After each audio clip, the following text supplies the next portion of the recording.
Buenas noches, amados, bendiciones. ¿Cómo se escucha? ¿Sale bien?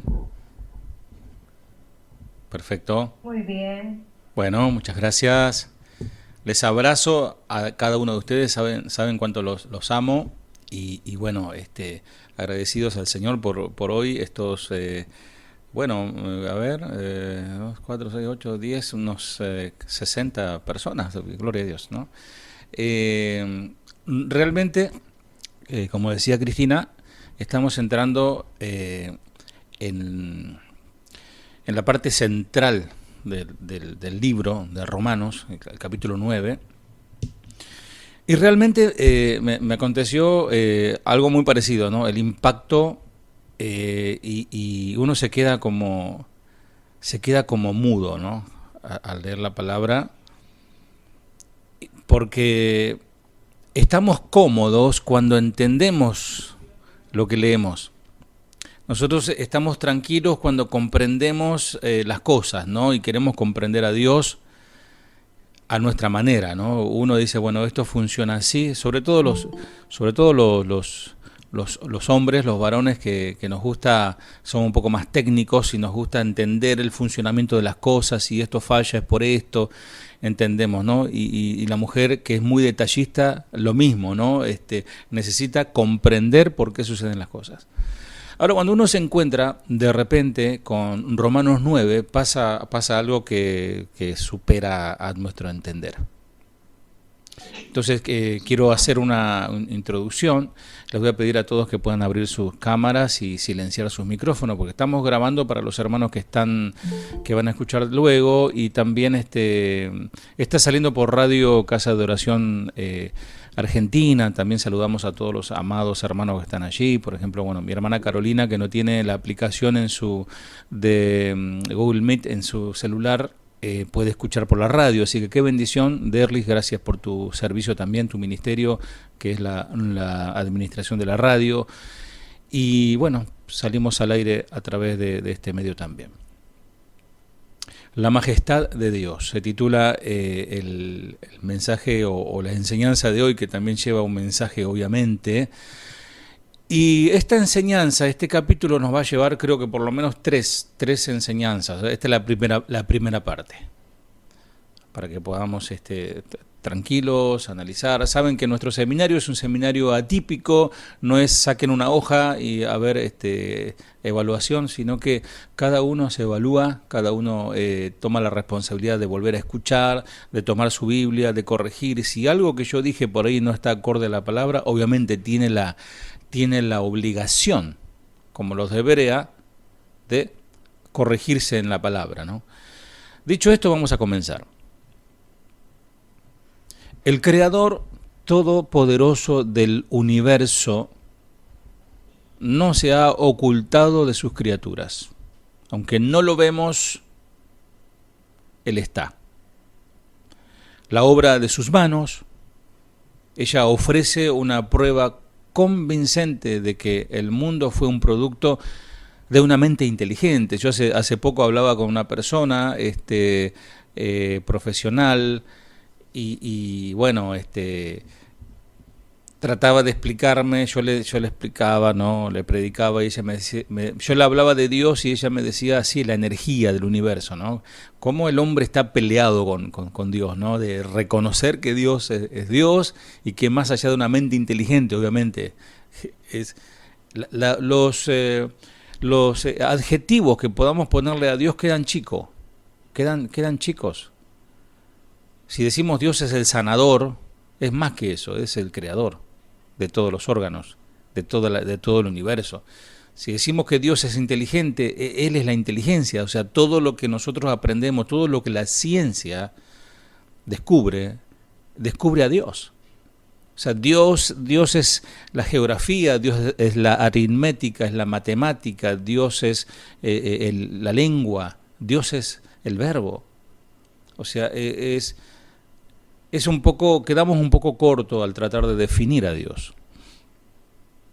Desafortunadamente, el pecado ha embotado los sentidos de la humanidad, de manera que, pese a nuestro instinto de mirar hacia el cielo en busca de un creador, Hace falta más que un milagro menor para que lo veamos.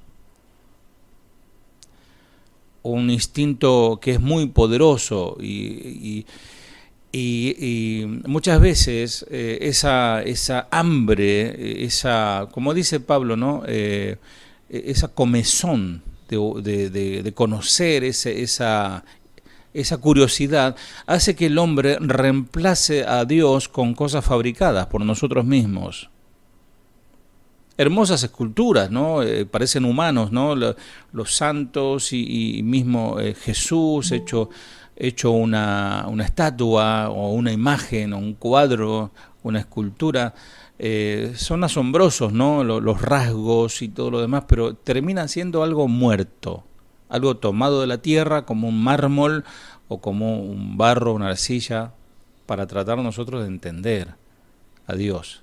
En la antigüedad lo hemos reemplazado con cosas que sacábamos de la tierra, que tallábamos una madera de una forma grotesca y nos inclinábamos ante esa madera tallada, adorándole, atribuyéndole todo el honor.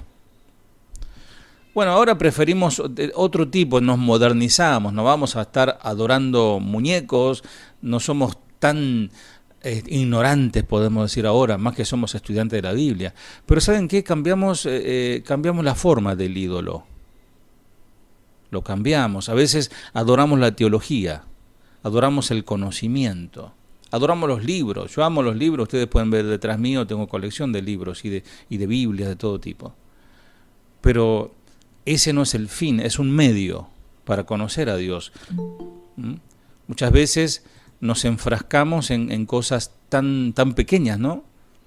Como algunos mitos científicos sacados de la nada y vanas filosofías que celebran el ilimitado potencial de la evolución humana. Adoran la ciencia, adoran las teorías, como por ejemplo la teoría de las especies de Charles Darwin, la teoría de la evolución. No importa, son como sus predecesores, en definitiva el dios grotesco de madera, son sustitutos que inspiran a falsas esperanzas. A veces el Dios es tan con pie de barro, ¿no? A veces el Dios es nuestro pastor. Ay, no, el pastor es como un ángel para mí. Sí, entendemos, las escrituras dicen que escribe el ángel de la iglesia, pero habla de un mensajero, no de una deidad. A veces adoramos una institución, a veces adoramos a nombres, renombres, maestros, ¿no? Sabiendo que revelarse a sí mismo de la naturaleza no es suficiente. O sea, el Señor, dice Romanos, lo hemos estudiado en las primeras clases, que Él se reveló a través de la naturaleza, pero que no es suficiente. El Señor se ha revelado también a la humanidad de forma milagrosa y dramática. Hay algo que se llama la Epifanía, que el Señor Jesús, el mismo, lo conocemos como Jesús porque es el Salvador, pero el Dios, la tercera persona de la Trinidad, tema muy también interesante, se ha presentado a Josué, se ha presentado a Manoah, se ha presentado a otros hombres del Antiguo Testamento en toda su gloria, ¿no? Y ahí no empezamos a viajar en el auto de Martin McFly, en el Volver al Futuro, ¿no? Tratando de entender y cómo pasó y qué fue, ¿no? Y se empiezan a enredarse las neuronas en nuestra cabeza, produciendo un cortocircuito. El Señor habló de forma audible a algunos y visitó a otros en sueños, en visiones. Apareció el Señor de varias formas físicas a través de la historia antigua, como les acabo de mencionar. Él se manifestó su especial presencia también entre los israelitas en el resplandor sobrenatural de la Shejiná, allí sobre el arca del pacto en los tiempos de Moisés. Que nadie podía ingresar sin el protocolo de santificación a ese lugar porque moría físicamente, moría irremisiblemente, porque la gloria es tan fuerte, sigue siendo fuerte la gloria de Dios, poderosa, inmortal para la carne caída. También el Señor reveló su carácter sagrado a través de la ley de Moisés, a través de su palabra revela su carácter.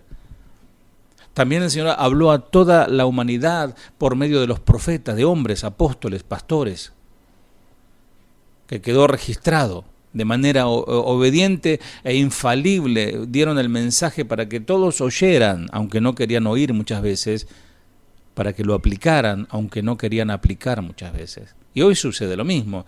Dios sigue hablando, pero el que oye sabe que viene de parte de Dios, pero muchos prefieren no aplicar, prefieren no obedecer.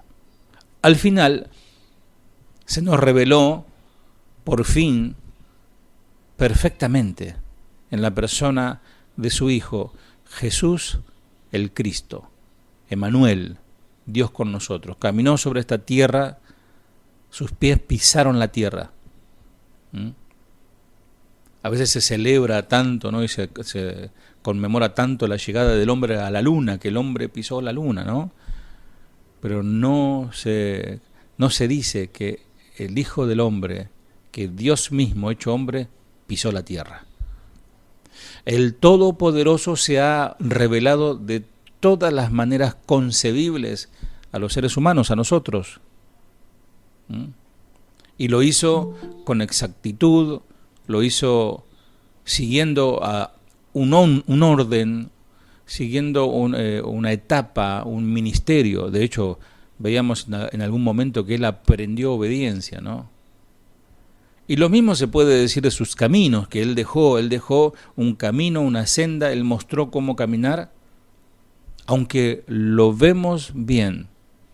Y yo creo que si pregunto ahora a todos ustedes, amados estudiantes de la Biblia, sabemos que es así, y decimos amén, ¿no? Por fe decimos amén, pero no podemos comprenderlo en su totalidad. No te frustres, no te bajones, no te llenes de dudas y de incredulidad cuando no llegues a entender, porque va a llegar un límite, hay un límite que uno llega y hasta ahí llegó, hasta ahí llegaste. Dios se revela al hombre de una manera que el hombre pueda comprender. De hecho, Jesús, el Señor, cuando enseñaba, hablaba en parábolas de cosas bien triviales como el trigo, como el yugo, como el campo, como ejemplos bien terrenales, para hablar de cosas sublimes y espirituales. Y aún así no le entendían muchos, ¿no? Dando ejemplos claros. Cosas que no comprendemos. Y lo que no comprendemos no puede llenarnos de duda, sino al contrario. Y les dejo como texto de regalo Deuteronomio 29:29, que es un latiguillo que siempre utilizo para responder a todas nuestras preguntas. Que allí dice que todo lo revelado es para el hombre y todo lo oculto es para Dios.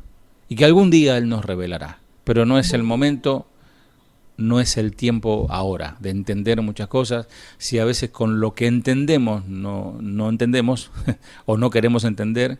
Dijo Corrie ten Boom, una famosa evangelista sobreviviente de los campos de concentración, ella dijo, no me preocupa lo que no entiendo de Dios y su palabra, sino que me preocupa lo que entiendo y no obedezco. Un buen ejemplo de algo que no entendemos, por ejemplo, es la naturaleza inescrutable de Dios en su triunidad o trinidad. Y allí nos andamos peleando entre nosotros, no, yo creo que es un solo ser con tres manifestaciones y no, que son tres dioses, tampoco son tres dioses, sino que son tres personas que conforman un Dios. La Biblia se refiere a Él como Padre, Hijo y Espíritu Santo. Y eso es indiscutible, eso lo sabemos, pero no lo podemos explicar. Entonces ahí cuando nos preguntan y hacemos un poquito como que desviamos el tema, ¿no? Porque no sabemos explicarlo. Y bien haces en no enfrascarte en discusiones y en tratar de explicar lo que no se puede explicar. Por eso vez pasada compartía ese ese pensamiento, ¿no? Tratan de comprender la Trinidad de Dios y no se conocen a ellos mismos, ¿no? Tres personas que afirman ser una sola, pero a las que se hace referencia y aún se les habla por separado. Porque uno puede orar al Padre, uno puede orar al Hijo y uno puede orar al Espíritu Santo. Y ahí empezamos a tener luchas de conceptos y de interpretaciones. Obviamente, la palabra del Señor nos muestra claramente cómo llegamos al Padre, a través de Cristo, y nadie llama a Dios Señor si no es por el Espíritu. Obran perfectamente. Por eso no hacemos un culto especial para uno, para otro. Al adorar a uno, adoramos al mismo. Adoramos a Dios porque no son inseparables. Muchos no están satisfechos al aceptar esta paradoja. La paradoja de la naturaleza incomprensible de Dios. Y amados, no me tiembla la voz ni el pulso en decirlo, porque si alguno de ustedes la tiene clara y puede explicarlo, puede tomar la palabra y dar toda la enseñanza de hoy. En consecuencia, la historia está repleta de hombres y mujeres bien intencionados que han tratado en vano de explicar o de ilustrar la triunidad. Y cada patético intento ha dado lugar a una peligrosa herejía tras otra. Por ejemplo, el unicitarismo. Y cuidado con esos grupos, porque eso tiene más un corte casi sectario. Mejor será que aceptemos lo que quizás no podemos entender y lo cantemos con el poeta John Dyke, años 1830, que escribió un himno y un párrafo dice: Santo, santo, santo, tu gloria, la gloria de tu nombre, vemos en tus obras el cielo, tierra y mar. Santo, santo, santo, te adorará todo hombre, Dios en tres personas, bendita Trinidad. Si lo habremos cantado, ¿no? Hablo a los antiguos, ¿no? Este himno. De la misma manera, no puedo comprender cómo Dios puede ser uno y tres. Y a pesar de todo, es uno. No puedo comprender sus inescrutables caminos. No puedo comprender cómo trabajan ellos, o sea, ni siquiera cabe la posibilidad de pensar que son tres personas, que es un solo Dios, discutan entre ellos o decidan entre ellos, ¿no? Porque son perfectos y no hay manera de decir, bueno, esto lo hacemos así o lo hacemos así, ¿no? ¿Qué te parece? No. Escapa a nuestro entendimiento cómo es Dios.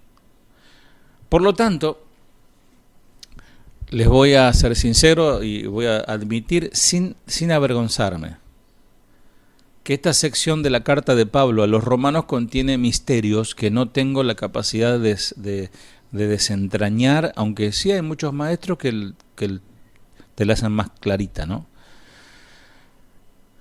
Por ejemplo, como el enigma de la naturaleza de Dios.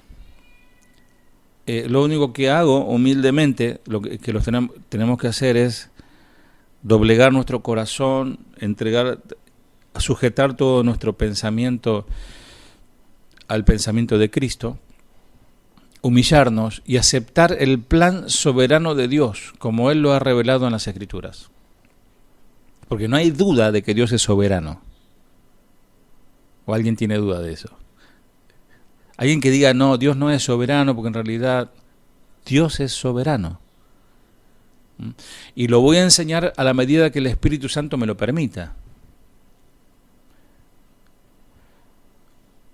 Obviamente, el Espíritu Santo que mora en nosotros confirma la palabra recibida, confirma la enseñanza recibida, porque está ahí en las Escrituras. Aunque uno quiera buscarle la vuelta, ¿no? Está ahí en la palabra. Desafortunadamente, esto no satisfará a todos, obviamente. Algunos pensarán que no estoy siendo lo suficientemente audaz. Jugate, Jorge, jugate, pastor, ¿no? Porque no desarrollo una doctrina de lo que infiere la palabra de Dios. O sea, me gusta la expresión que siempre repito de Raúl Ferrero, ¿no? Mi amigo Raúl Ferrero. Él dice, no voy a decir nada que no esté ahí. no voy a agregar nada que no esté ahí. Otros se irritan porque no redondeo esos bordes que Pablo dejó intencionalmente mellados o aparentemente incompletos, ¿no? Pareciera, ¿no? ¿Por qué no hay un texto ahí que clarifique y nos dejamos de pelear, ¿no? Alguien dijo así una vez, ¿por qué el Señor no puso un texto y ya está? No, estamos todos en la misma. Pero todo lo hizo el Señor intencionalmente también para probar nuestros corazones. Porque muchas veces nos gusta pelear y discutir sobre doctrina y sobre esto y sobre el otro, ¿no? Quién sabe más, quién sabe menos. Y en definitiva terminamos perdiendo lo más importante, que es el amor. Yo he visto, a lo largo de mi historia de iglesia, he visto personas aún humillar a la otra, sacarla de la iglesia. Como resultado esa persona se ha apartado del Señor, pero este que quedó dentro de la iglesia quedó como un triunfador porque él tenía razón en lo que él sostenía. ¿Dónde está el amor? ¿Dónde está el amor?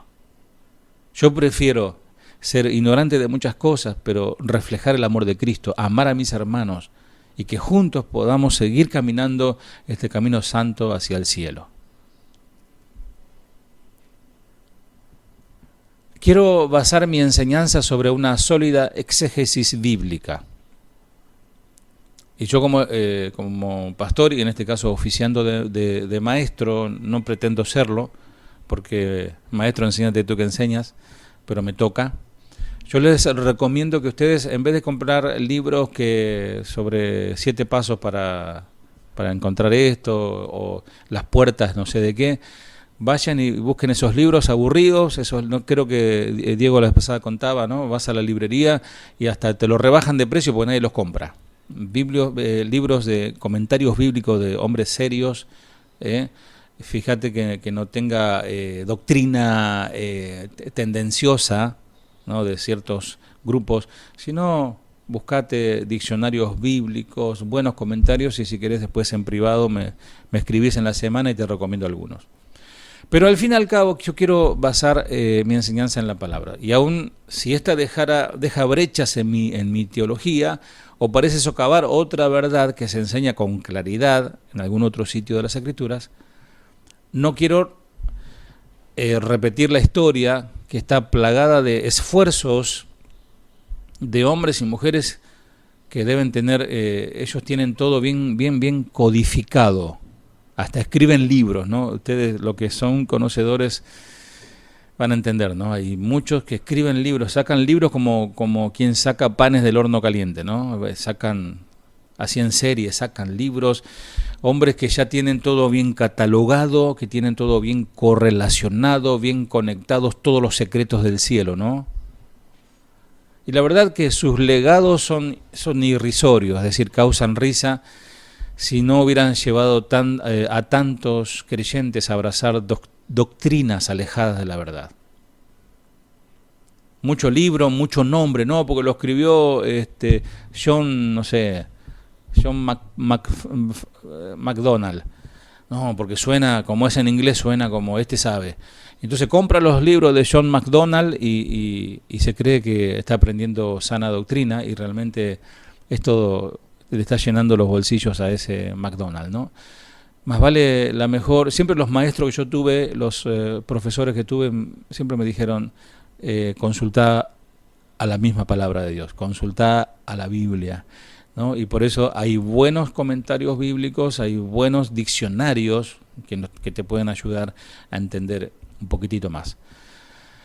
En los primeros 8 capítulos que hemos estudiado hasta el día de hoy, no sé si alguno lleva cuenta de cuándo comenzamos a estudiar, pero me parece un montón, y ya venimos estudiando 8 capítulos de la carta a los romanos.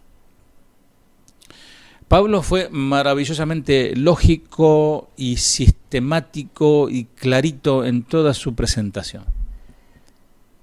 Pero en cuanto a los 5 capítulos que siguen, los 5 capítulos finales, que son capítulos 12 al 16, o sea, los primeros 8 capítulos son formidables y clarísimos. Del 12 al 16 es directísimo, es bien claro. Ahora, no es así en esta sección que toca. De hecho, la mayoría de los comentaristas comienzan, si vos agarrás cualquier comentario, comienzan su exposición sobre los capítulos 9, 10 y 11 con una advertencia, ¿no? Ya sea que reconociendo los problemas suscitados por estos pasajes, o quizás otro negando que exista algún problema. O sea, ese grupo que la tiene clara y ya escriben libros y te explican todo. Amados, yo voy a decir esto sin ambigüedades y vamos a seguir estudiando, ¿no? Sabemos que hay una postura de que dicen la soberanía de Dios, y esa postura es la postura que viene de John Calvin. Y después viene la postura de el libre albedrío, que es de Jacobo Arminio. Tiene sus años todo esto, ¿no? Entonces hubo en un momento de la historia de nuestra iglesia, aquí en Argentina y aquí en Loma de Zamora y aquí en Banfield, donde pasaron situaciones. Desde Estados Unidos, México para acá abajo hubo un tiempo de mucha turbulencia doctrinal y se dividieron las aguas, pero no para cruzar el Mar Rojo, se dividieron las aguas para dividir conceptos doctrinales. Entonces uno dice no, la soberana gracia y la elección de Dios y la gracia irresistible, el tulip, ¿no? Y otros dicen no, los puntos arminianos, que es el libre albedrío, etcétera, etcétera. Lo hemos visto, y de hecho hay una prédica por allí que la podés buscar, que se llama una doctrina que le quita el sueño a muchos, y está ahí en YouTube. Pero ¿saben qué? La conclusión final es esta. Es que ambas posiciones son correctas. Ambas trabajan juntas. El problema es que ni uno ni otro lo acepta al otro, ¿se entienden? Entonces, es como una sinergia de un producto que tiene dos sustancias, ¿no? Como la sal, ¿no? La sal tiene dos sustancias, no me pregunten ahora el nombre científico, no lo recuerdo, pero sin si le sacas una de sus sustancias es veneno, pero las dos es saludable, saludable, ¿se dan cuenta? Entonces, cuando te digan, ¿ustedes qué creen? ¿Ustedes son salvos siempre salvos o se pierden de la salvación y están peleándose con eso? Ambas posiciones son correctas, por eso estamos estudiando. La sección es difícil porque desafía lo que consideramos lógico y como decía al principio, quizás esta clase va a ser puro introducción, pero obviamente hay pensamientos, cada uno tiene su pensamiento y yo agradezco al Señor por el corazón que tienen. Algunos abrazan ciertas posturas, otros no, otras, pero mantienen la humildad y somos casa de oración. Y sabemos la postura de casa de oración y abrazamos esa postura. Y en lo que estamos caminando, estamos estudiando la palabra, y el Señor nos sigue revelando, nos sigue mostrando, y que va por otro lado, no vas por, eureka, descubrí la verdad. Ahora vamos a salir a cortar cabeza a todo lo que piensan diferente. Porque ¿saben qué? En la época de tanto de Lutero, de John Calvin, esto trajo guerras y matanza a causa de la doctrina. Matanza literal. Entonces, decimos, ¿esa es la voluntad de Dios para su iglesia? Claro que no, ¿no? Ni siquiera espiritualmente, dice, se están mordiendo unos a otros, dice, ¿no? Bien. Es aquí donde en la sección esta que nos desafía, desafía lo que nuestro confort, nuestro sitio de confort. Cuando entendemos algo, decimos, vamos bien, perfecto, bien, pastor, estoy de acuerdo, sigo con usted. Porque bueno, lo podemos entender, lo podemos aplicar. Pero cuando ya se nos mueve la barca y no entendemos y no lo consideramos muy claro, esta sección del libro es desafiante, porque es aquí donde nos enteramos de la predestinación y la elección. Encontramos la incredulidad de los judíos y destino que Dios les promete. Es muy interesante, y creo que lo hemos visto también en su momento, que Pablo está hablando del pueblo de Israel. Cuando empieza a hablar de estas cosas está hablando del pueblo de Israel, porque después se mete bien en el capítulo 11, habla del pueblo de Israel, e inclusive habla de Jacob y Saúl. O sea, no sé dónde nos metemos nosotros ahí en la predestinación, pero bueno, ya vamos a ir viendo. Encontramos y estamos obligados a ver cómo actúa el factor de los gentiles dentro del plan maestro de Dios para el mundo, porque no hay duda que Dios tiene un plan perfecto. No hay duda de eso. No es que Dios, como nosotros, sobre la marcha vamos improvisando, a ver cómo va. Bueno, va por acá, bueno, hacemos así. Dios no es eso. Dios es Dios, es mente perfecta, con omnisciencia, ¿no? Él sabe todo, presciencia, Él sabe todo antes que acontezca.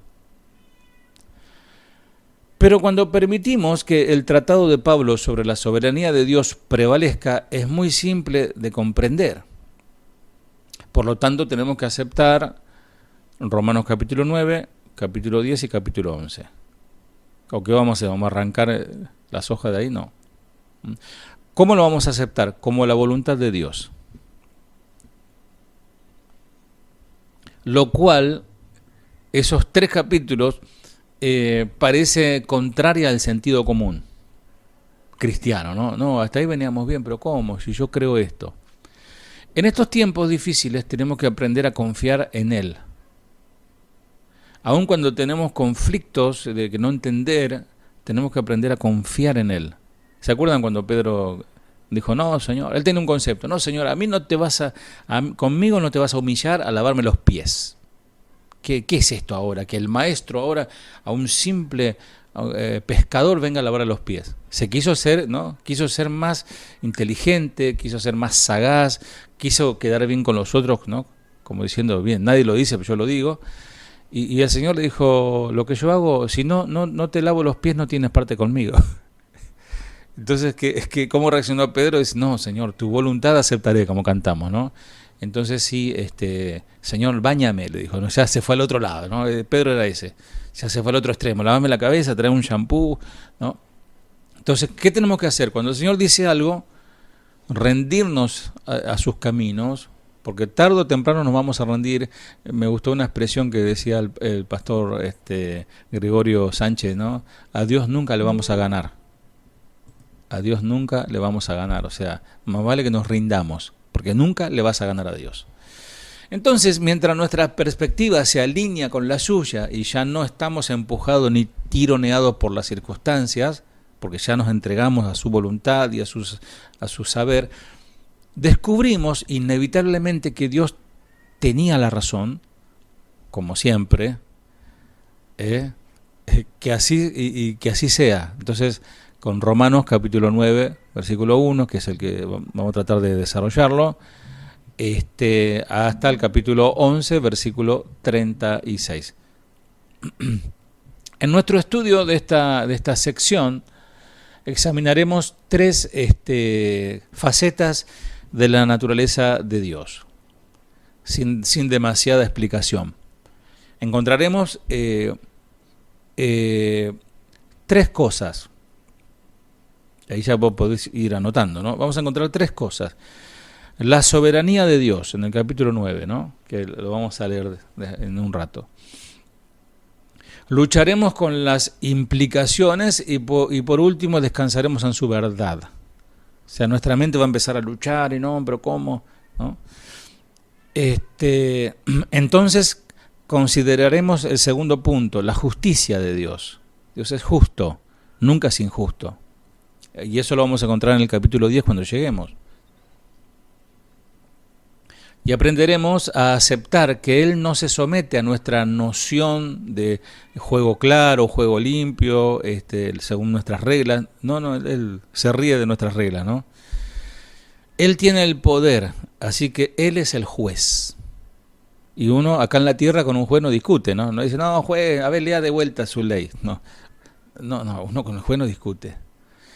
Entonces encontraremos consuelo en la fidelidad de Dios. Tercero, ¿no? Fidelidad de Dios en el capítulo 11. O sea que vendremos como en una carretera, ¿no? Vamos a encontrar la soberanía de Dios, vamos a estar luchando allí, pero vamos a ver que Dios es justo y después vamos a ver que Dios es fiel.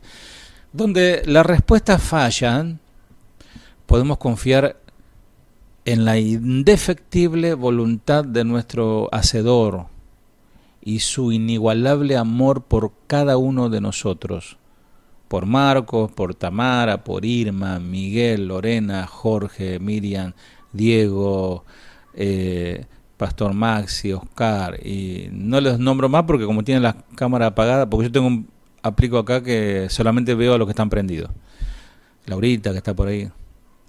O sea, Él nos ama, así como yo les conozco con nombre y apellido a cada uno de ustedes, Él los conoce mucho más, Él los creó. Entonces Él los ama de manera personal, es un Dios personalista. Entonces, en eso descansamos. No un Dios que, ay, ¿será que se acuerda de mí? No, es un Dios que nos conoce. Entonces, ¿qué hacemos? Confiamos en Él y lo dejamos así. Confiamos en Él y lo dejamos así y no andamos peleando con Dios, ni con su palabra, ni entre nosotros. Al final de esta sección, que tendrá 3 partes por lo menos, daré una enseñanza sobre la predestinación bíblica. Predestinación, una palabra que causa, wow, ¿no? A los cristianos que ya salieron de ciertos universos doctrinales, por ejemplo, la palabra encuentro se la agarra como una chiripiorca, la agarra como, empieza a blanquear el ojo porque se acuerdan de otras experiencias, ¿no? O otras palabras, ¿no? Sobrenatural, ¿no? Y no, una vez me dijo alguien, no, pastor, no diga sobrenatural, porque eso apela a falsa doctrina. Pero Dios es sobrenatural. Predestinación. La palabra misma parece intimidante. Y casi como que no, mejor no, de ese tema, de eso no se habla, ¿no? De esas cosas no se hablan. Quizás este es uno de los conceptos más difíciles de toda la doctrina cristiana, porque parecen robar a los seres humanos su más preciado tesoro, su libre albedrío, su autonomía.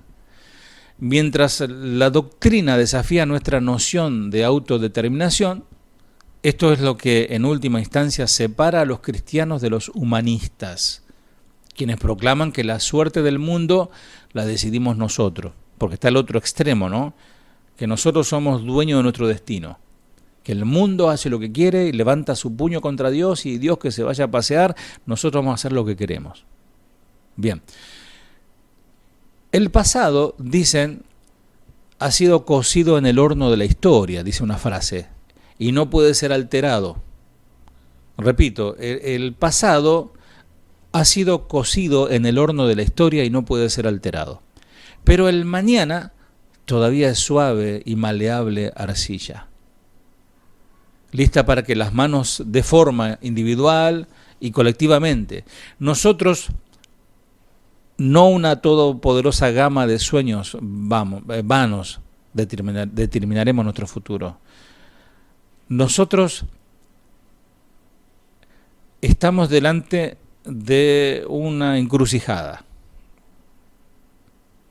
En un camino hay un futuro.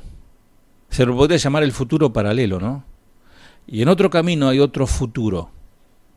Son 2 caminos paralelos y son 2 destinos paralelos. Ahí está la clave.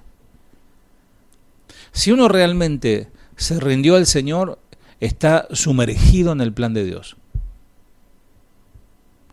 Más, menos, unos medio como que se quedan en el camino, otros como que se quieren regresar y el Señor otra vez en su amor los atrae con cuerdas humanas, etcétera, ¿no?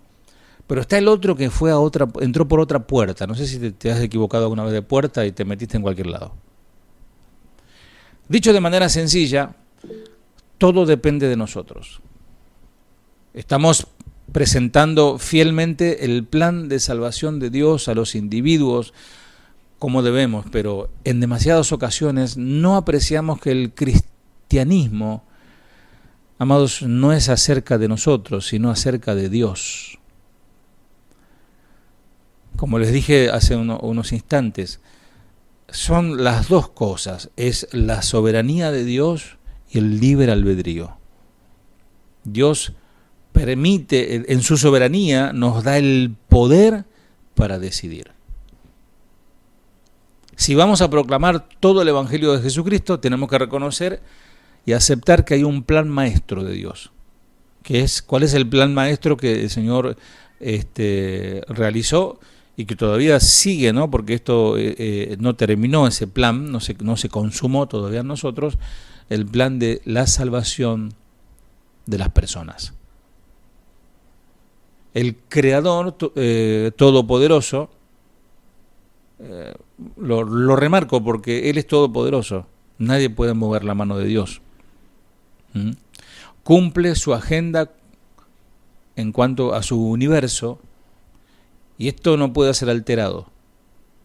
Por lo tanto, aquellos que han escuchado, que han aceptado sobre el plan de salvación, han llegado a ser como parte de algo mucho mayor que ellos mismos. Amados, la salvación es mucho mayor de lo que pensamos. O sea, implica beneficio, no sé, son palabras chiquitas para meterla al lado de la salvación.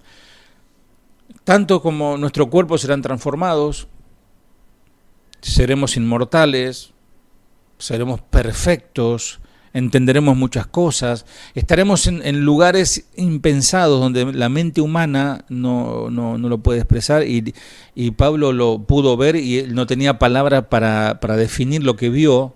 Juan nos da un pantallazo así nomás de la ciudad, la Nueva Jerusalén, pero no tenemos noción de lo que va a pasar allá, qué es lo que vamos a hacer, cómo vamos a vernos nosotros. O sea, escapa a nosotros mismos, nos supera, nos trasciende, nos traspasa lo que es el plan de salvación. Tomemos un momento y vamos a leer Romanos, capítulo 9. Abrí tu Biblia allí, estamos en Romano, capítulo 9, palabra de Dios. Verdad digo en Cristo, no miento, y mi conciencia me da testimonio en el Espíritu Santo, que tengo gran tristeza y continuo dolor en mi corazón, porque deseara yo mismo ser anatema, separado de Cristo, por amor a mis hermanos, los que son mis parientes según la carne, que son israelitas, de los cuales son la adopción, la gloria, el pacto, la promulgación de la ley, el culto y las promesas, de quienes son los patriarcas y de los cuales según la carne vino Cristo, el cual es Dios sobre todas las cosas, bendito por los siglos. Amén. No que la palabra de Dios haya fallado, porque no todos los que descienden de Israel son israelitas. Esto es, no lo que son hijos según la carne son los hijos de Dios, sino los que son hijos según la promesa son contados como descendientes. Porque la palabra de la promesa es esta: porque por este tiempo vendré y Sara tendrá un hijo. Y no solo esto, sino también cuando Rebeca concibió de Isaac, nuestro padre. Pues no habían aún nacido, ni habían hecho aún ni bien ni mal, para que el propósito de Dios conforme a la elección permaneciese, no por las obras, sino por el que llama. Se le dijo, el mayor servirá al menor. Como está escrito, a Jacob amé, mas a Esaú aborrecí. ¿Qué pues diremos? ¿Que hay injusticia en Dios? En ninguna manera. Pues a Moisés dice, tendré misericordia del que yo tenga misericordia, y me compadeceré del que yo me compadezca. Así que no depende del que quiere ni del que corre, sino de Dios que tiene misericordia. Porque la Escritura dice a Faraón, para esto mismo te he levantado, para mostrar en ti mi poder y para que mi nombre sea anunciado por toda la tierra. De manera que de quien quiere, tiene misericordia, y al que quiere endurecer, endurece. Pero me dirás, ¿por qué? Pues inculpa, porque ¿quién ha resistido a su voluntad? Mas antes, oh hombre, ¿quién eres tú para que alterques con Dios? Dirá el vaso de barro al que lo formó, ¿por qué me has hecho así? ¿O no tiene potestad el alfarero sobre el barro para hacer de la misma masa un vaso para honra y otro para deshonra? ¿Y qué? Si Dios, queriendo mostrar su ira y hacer notorio su poder, soportó con mucha paciencia los vasos de ira preparados para la destrucción, y para hacer notorias la riqueza de su gloria, las mostró con los vasos de misericordia que Él preparó de antemano para gloria, a los cuales también ha llamado, esto es, a nosotros, no solo de los judíos, sino también de los gentiles. Como también en Oseas dice, llamaré pueblo mío al que no era mi pueblo, y a la no amada, amada. Y en el lugar donde se les dijo, vosotros no sois pueblo mío, allí serán llamados hijos del Dios viviente. También Isaías clama tocante a Israel. Si fuere el número de los hijos de Israel como la arena del mar, tan solo el remanente será salvo. Porque el Señor ejecutará su sentencia sobre la tierra en justicia y con prontitud. Y como antes dijo Isaías, si el Señor de los ejércitos no nos hubiera dejado descendencia, como Sodoma habríamos venido a ser y a Gomorra seríamos semejantes. ¿Qué pues diremos? ¿Que los gentiles que no iban tras la justicia han alcanzado la justicia, es decir, la justicia que es por fe? Mas Israel, que iba tras una ley de justicia, no la alcanzó. ¿Por qué?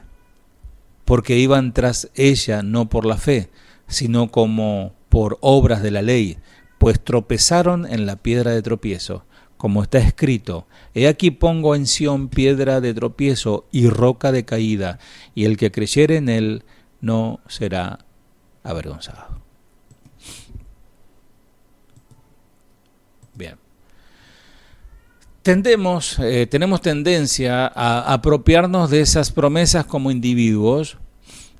Si bien Dios sí nos ama de manera personal, como lo dije, de manera individual, notemos que Pablo utiliza a través del pasaje la primera persona del plural, nosotros, y también usa la palabra nuestro. Y esto no promete que Dios alterará el universo para asegurar al máximo el bien de todos, ¿no? Por el contrario, el plan de salvación de Dios es como les dije al principio, un poderoso río, un gran río donde no te ahogas, sino que tenés vida, donde es un río de destino que conduce a un lugar donde el creyente se zambulle, ¿no? Se zambulle en ese río, el río de Dios. Este río de justicia un día inundará el mundo y barrerá el viejo orden para hacer lugar al nuevo orden. Y cuando el Señor regrese, cosa que estamos proclamando todo el tiempo, estamos proclamando no solamente en un par de meses, el mes que viene, la Navidad, la pasión de Cristo y también anunciamos que Él viene pronto. Cuando Él regrese va a restaurar todas las cosas, todo, absolutamente todo va a restaurar. Y nuestra fe en Él nos permitirá convertirnos en parte de ese nuevo orden. Mucho cuidado, el tema de la carta de Pablo a los romanos no se trata de nuestra salvación. Su tema primordial es la justicia de Dios, del cual nuestra salvación forma parte. Lo que Dios está hablando es de su justicia. Y recuerden, el Señor sigue su agenda. ¿Y cuál es uno de los propósitos de esa agenda, también aparte de salvarnos? Es de sacar, retirar, voltear a la muerte del trono de la creación. Hoy la muerte reina sobre el mundo. Y entregarlo a su Hijo, para que la justicia de Dios gobierne sobre todas las cosas. Y Dios hará esto, ya sea que alguien decida o no unirse a Él. Por eso dice, el que es santo, santifíquese más todavía, y no se imagina lo que le viene, todo lo bueno y lo grande que viene. Ese sí que va, otra frase, ¿no? Lo mejor está por venir, que está usado para plata, casas, autos, ¿no? No, acá estamos hablando de lo de Dios, ¿no? La gloria de Dios manifestada en presencia. Ahora, el que no desea unirse, el que es inmundo, siga siendo inmundo, haga lo que quiera, el Señor establecerá su justicia en la tierra en un tiempo determinado. Sin embargo, las promesas de Dios al final del capítulo 8 suscitan importantes preguntas, que ya lo vimos. En el momento en que Pablo le escribía a la iglesia que está en Roma, la mayoría eran judíos en el exilio, ¿no? La iglesia comenzó conformada por judíos y después se fue multiplicando con gentiles. Y ellos habían rechazado a Jesús como el Mesías. Y ellos rechazaban el plan. Al rechazar a Jesús, están rechazando el plan de salvación y la gloria que viene sobre el que cree. Se dan cuenta, ¿no? Lo que representa aceptar al Señor, ¿no? Lo que representa rendir nuestra vida a Jesús, aunque no entendamos muchas cosas. Así, ¿cuál sería su destino como pueblo? ¿No eran ellos parte del plan maestro de Dios siglos atrás? Porque era un pueblo escogido, ¿no? ¿No aseguraban las promesas de Dios a Abraham, a Moisés, a Jacob, a Israel, al mismo David, que el pueblo judío sería salvo? Si él no es fiel, y este razonamiento se puede dar, si él no es fiel para con su pueblo, el pueblo de su pacto, ¿qué nos queda a nosotros, no? Y ahí nos damos cuenta que Dios es Dios. Si él no guarda a su pueblo Israel, ¿no? Si él no salva, como promete en el capítulo 11, a su pueblo, ¿qué nos queda a nosotros, no? Pablo ahora aprovecha esta oportunidad para hablar de la espinosa cuestión de los judíos y su continuo rechazo del Evangelio. Hoy, anda a hablarle a un judío, anda a hablarle a un judío, ¿no? Hay que predicarle a los judíos, porque de 20 que uno considere al Mesías, ya está, vale la pena.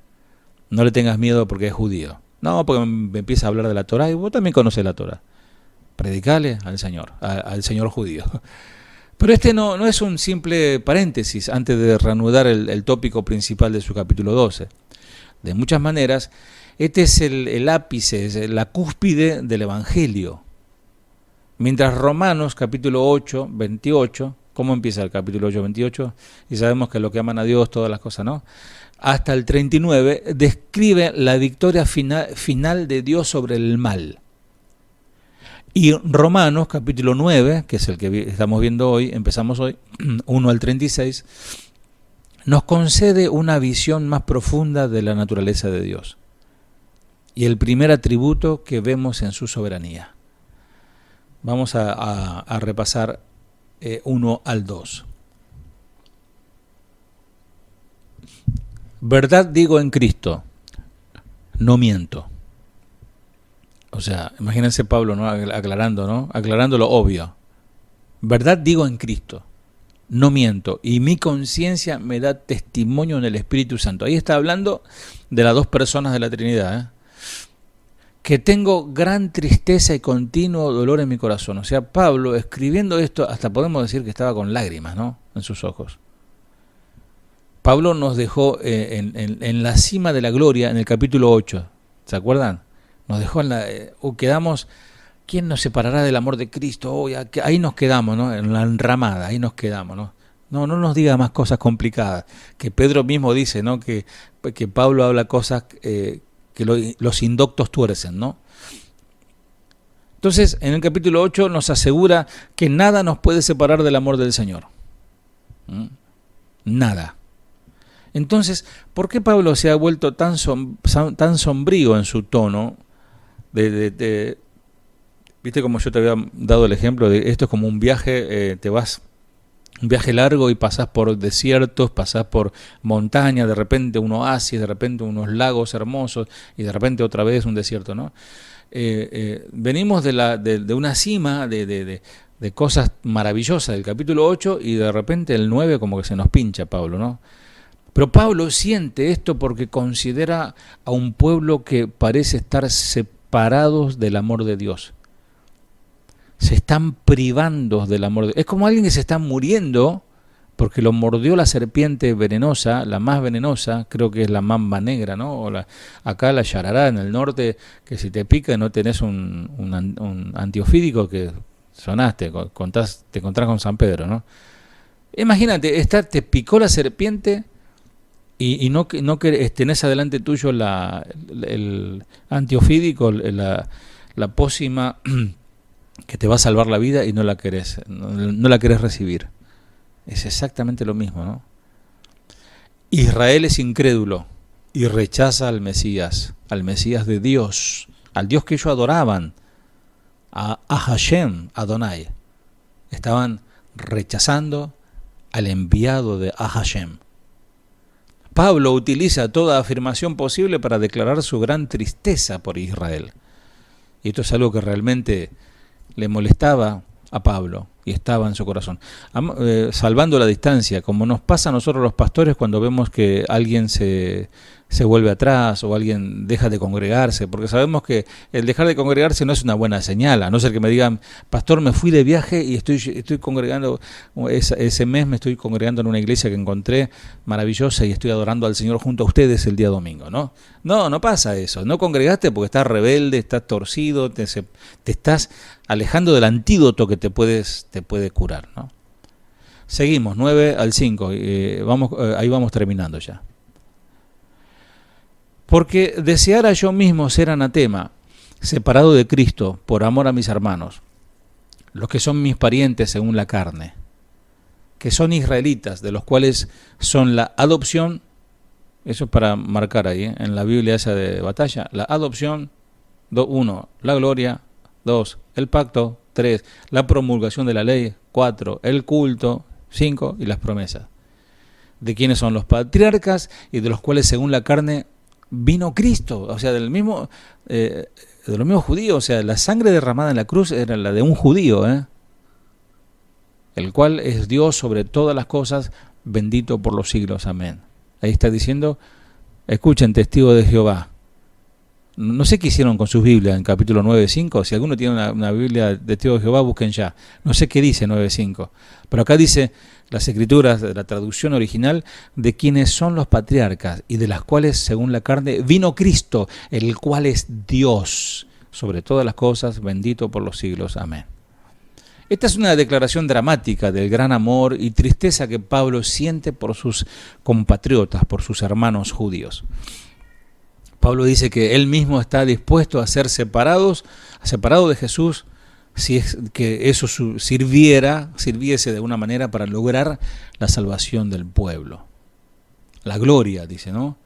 Habla de la gloria, de la Shejiná de Dios, es la nube de gloria visible que mostraba la presencia de Dios ante el pueblo. De quienes son los patriarcas y de los cuales según la carne vino Cristo. Pablo también considera el legado humano de ser el pueblo escogido de Dios. Israel no solo nos dio los grandes patriarcas del Antiguo Testamento, como Moisés, Samuel y todos los nombres que se te ocurran, sino que Jesús mismo vino a través de ese pueblo, Israel. Y todo este legado espiritual hace que la incredulidad de Israel aún sea insoportablemente incomprensible y problemática. Cuando vos veas a un judío de pura cepa, ¿no? Esos que son de acá nomás, ¿no? No quiero decir nada, pero son de acá nomás, apellido Pérez, y no, soy Pérez Soskri. Descubrí mi raíz judía, ¿no? Y no, nada que ver. Cuando vos encontrés a un judío realmente que está en los anales de los libros, ellos tienen libros, de los tiempos de Moisés, tienen libros, toda su genealogía de generación en generación. Cuando vos encuentres un judío, vas a encontrar a un pariente físico de Jesús. Y eso es tremendo, Cristo, el cual es Dios sobre todas las cosas, bendito por los siglos. Amén. Esta es una declaración clara de que del apóstol Pablo, que Jesús es Dios, como lo dijimos al principio. Nadie más que Pablo quería que los judíos aceptaran a Jesús como el Mesías y recibieran las bendiciones del pacto. No dudo en orar por esto en ocasiones y con completa confianza, sabiendo que al orar por Israel, más cuando vemos los bombazos y los ataques, ¿no? Y las situaciones van y vienen, los misiles, ¿no? Sabemos que orar por Israel es la voluntad de Dios. Aunque vos digas, no, pero ellos también atacan a los inocentes y van a rendir cuenta por eso. Pero es la voluntad de Dios que oremos por Israel, más allá de las cuestiones políticas y militares. Después de todo, era ciertamente el plan de Dios cumplir su pacto con Abraham. Y ahí viene el tema interesante. El pueblo hebreo se convierte en el prototipo de la nación de Dios. Inicialmente, ¿no? Gobernada por Él mismo y bendecida por Él, como una invitación viviente a someterse a Él y recibir su gracia permanente a través de la fe. Ese era el propósito de Dios para con su pueblo. Pero ¿qué pasó? Fallaron. Ahí tenés, la soberanía de Dios era formar un pueblo que le adorara y le sirviese eternamente. Pero fallaron. El propósito de Dios era que Adán y Eva multiplicaran la tierra y seamos todos perfectos. Pero falló. ¿Quién falló? ¿Dios? No, el hombre. Entonces Dios deja obrar al hombre en su voluntad. Cuando Dios crea los ángeles y todos los seres en el cielo y Lucifer se rebela y arrastra a tantos, ¿quién falló? ¿Dios o el ángel o el querubín? El querubín. Dios es santo, alejado de la maldad, alejado del pecado. No pudiéramos nosotros jamás atribuirle a Dios maldad y atribuirle a Dios pecado, si no dejaría de ser Dios. Porque el que genera o el que incita a la maldad es Satanás. Fallaron, ni siquiera bajo el gobierno de David, ni bajo el gobierno de Salomón. Aún cerca de tomar la posesión de la tierra que el Señor le había prometido en Génesis 15. Pablo anhelaba que sus hermanos judíos se salvaran. Si solo los hijos del antiguo pacto pudieran ser obligados a aceptar el nuevo pacto, aunque sea por obligación. Pero vean cómo Pablo gobernaría como lo haría él, ¿no? Como lo haría en su voluntad. Hasta dijo que tomaría en un instante su lugar en el momento, él entregaría su cuerpo, más de una vez, ¿no? Entregó su cuerpo en palabras, ¿no? Dice, si entregase mi cuerpo para ser quemado, dijo, ¿no?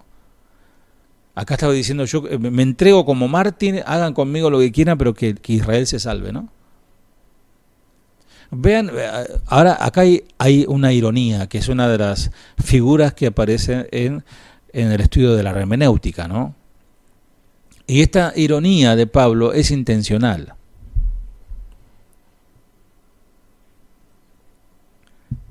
Lo que Pablo está haciendo, está recordándole tácitamente a este pueblo que ya hubo alguien que sufrió el tormento para que el pueblo se salve, pero ya lo habían rechazado.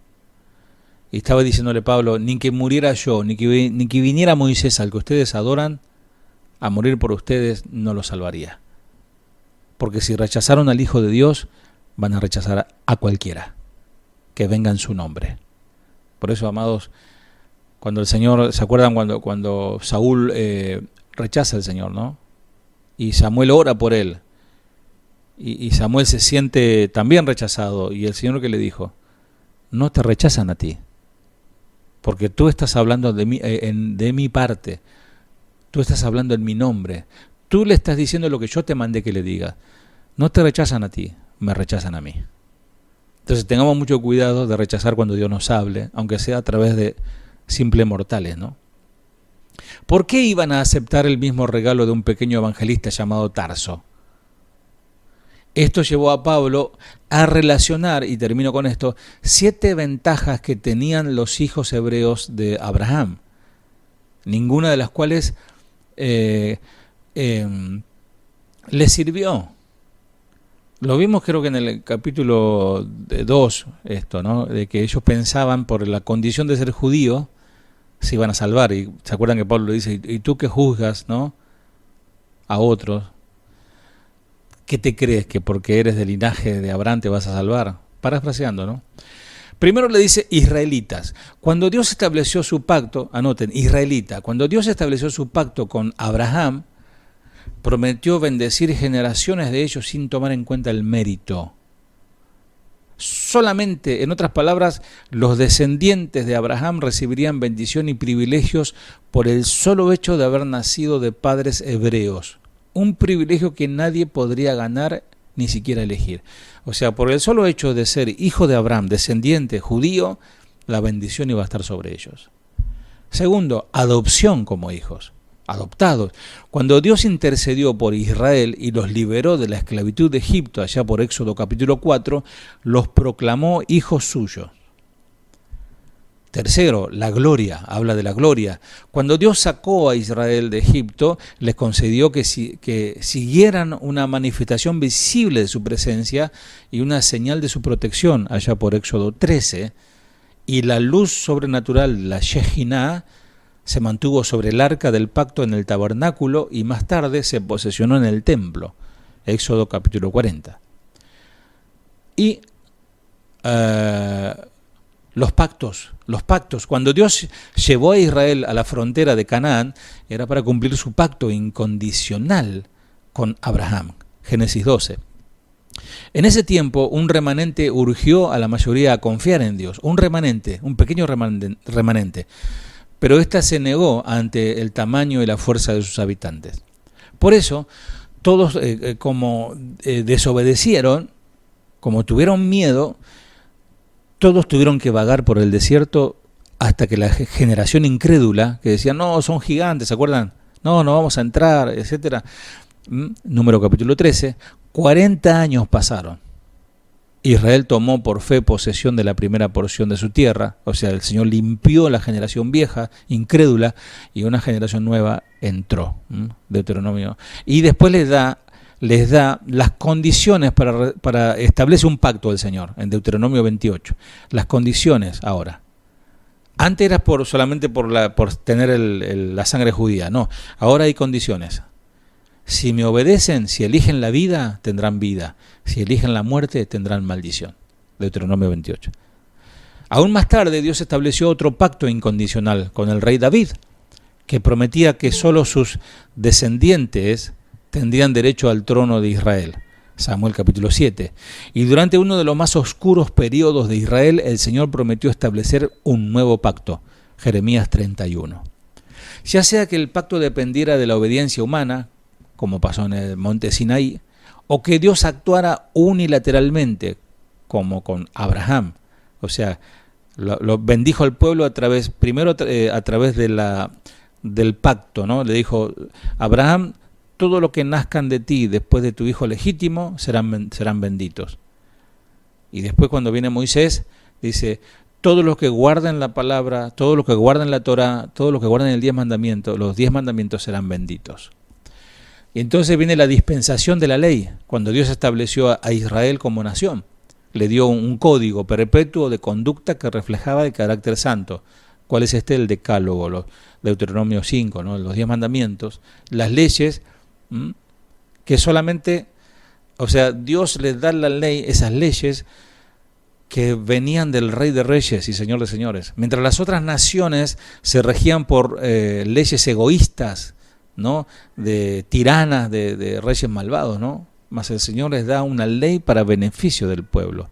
En cambio, los otros reyes de la tierra en esa época daban leyes para beneficio propio, ¿no? ¿Qué más le entrega el Señor? El culto, una palabra muy conocida para nosotros, el servicio del templo. Cuando Dios le dio a su pueblo un código de conducta, la Torá, los 10 mandamientos, proveyó también los medios de restaurarlos cuando dejaran de cumplirlos. O sea, cuando fallaran, Éxodo 25 al capítulo 30, establece los medios para que el hombre y la mujer se acerquen a Dios y confió su cuidado al pueblo de su pacto. Las promesas Cuando Dios castigó a Israel también le dio esperanza, y la mayor esperanza es la promesa del Mesías. Y termino, no quiero que se me duerman, pero está imperdible todo lo que estamos viendo. Son siete ventajas.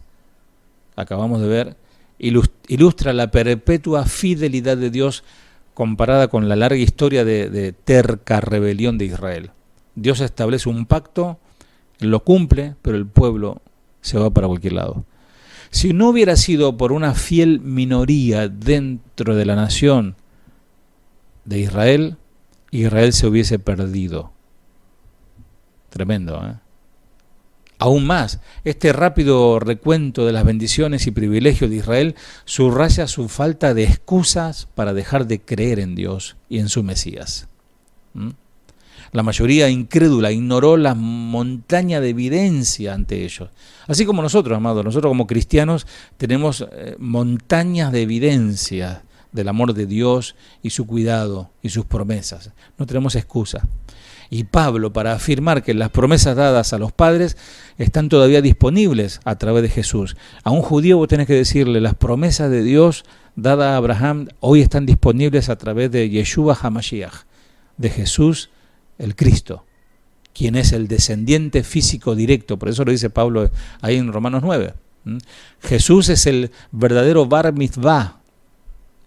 Es una celebración que todo varón cumple a los 13 años, ¿no? El Bar Mitzvah, el verdadero, eso bar significa hijo en hebreo. Mitzvah significa el pacto, el hijo del pacto. Donde todos los demás fallaron, él triunfó. Gloria a Dios. Él ha tomado posesión de las bendiciones del pacto debidas a Israel. Él la tomó. Y el que viene a él recibe todas las bendiciones prometidas a Israel. Bueno, habiendo declarado la voluntad de Pablo, el apóstol se dispone ahora a declarar la voluntad de Dios. Pablo da su voluntad, dice, yo quisiera hacer esto, pero bueno, después empieza a hablar de la voluntad de Dios. Y en esta porción de su carta, que va desde el versículo 6 hasta el final del capítulo 9, y termino, perdón por la reiteración, pero quiero animarles a que no se aburran. No se aburra, estudia la palabra. Hay 4 grandes verdades relativas a la doctrina de la predestinación. La predestinación, primero, la predestinación comienza con la decisión soberana de Dios. Capítulo 9, versículos 6 al 13.